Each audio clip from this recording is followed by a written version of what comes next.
Across at Gatwick's North Terminal, it's business as usual. A flight has just arrived from Dubai, and border agency officers are processing passengers passing through immigration. One passenger from Cameroon has caught the attention of officers after he claimed he'd come to the UK to watch a football match. These are customs red and green channels. If you've got anything to declare to customs, you need to use the red channel. If you've got any cigarettes, any alcohol, anything like that. If you're not sure, go into the red channel. If you're quite happy you've got nothing like that, you can come to the green channel with me. I just have my money. Okay, how much money are you carrying today? 80,000. 80,000? Yeah. Is that what currency is that in? Is it in dollars, sterling? Dollars. All right, we'll have a chat about that. Come this way. It's a huge amount of cash for one passenger to be carrying. The man has a lot of questions to answer about exactly what he's doing here, so Officer Chris pulls him aside in the customs channels. Are all the bags yours? No. Are all the bags yours? Yes, Yeah. 3 bags are mine. Okay. Did you pack all the bags yourself? Yeah. Is there anything in your bags for anyone else? Is anyone giving you gifts or goods to carry for them into this country? Nothing. No, okay. And as well as the cigarettes... Very simply, he's Cameroonian, but he's also got residency in Thailand. So he's coming here allegedly to see Chelsea play. He's got no idea where the stadium is, he's got no ticket it would appear, he's got no idea which hotel he's stopping in. He's got no idea who Chelsea are playing. So what sort of things are you going to do whilst you're here then? Yeah. I'm gonna buy some things. Yeah. Yeah, please, Tony, if that one. Just... Officer Tony steps in to help with the investigation. My friend is just using a little swabbing device.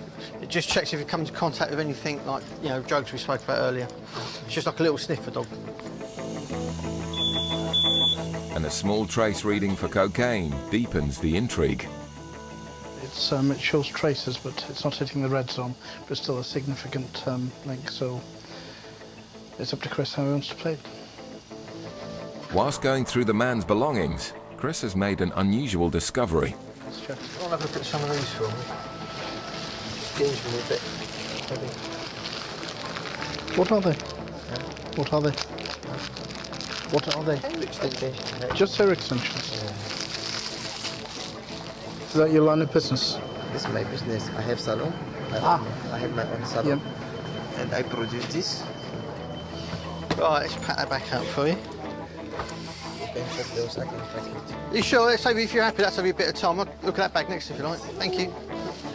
With suspicious reasons being given for the purpose of his visit, officers will need to take their search to the next level. Tony? Does that say UN security on it?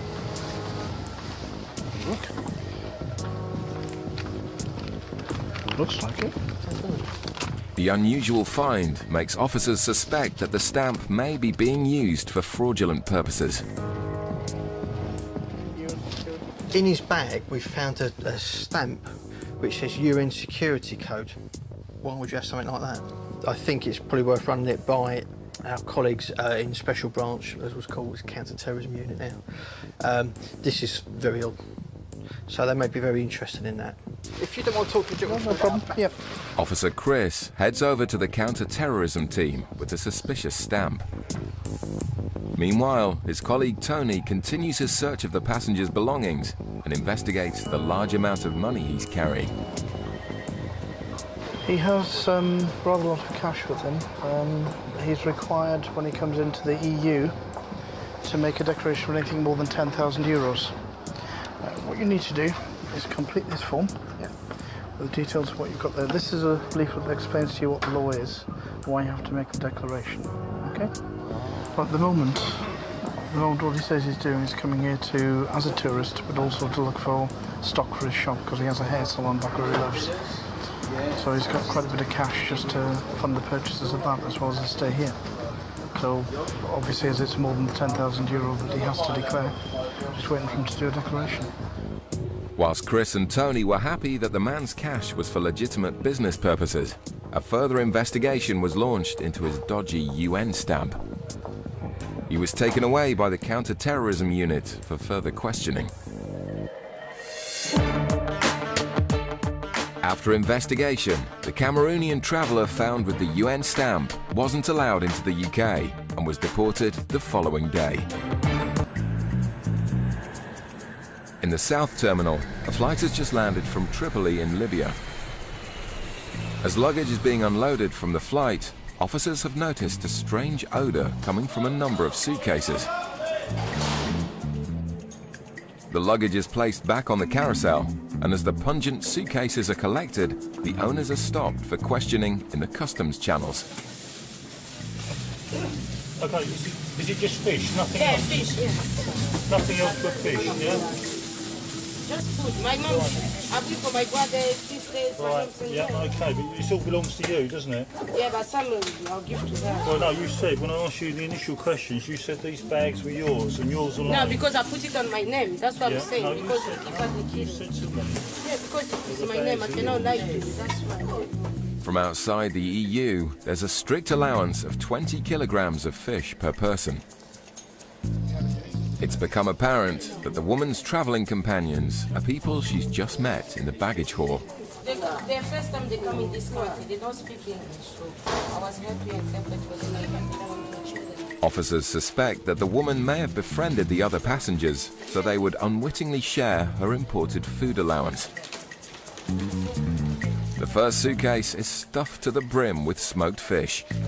So if she's carrying any more, she'll be well over her allowance. It's just dried smoked fish. It's whether it's dried or wet fish. If you go over the 20 kilos allowance, it's all liable to seizure.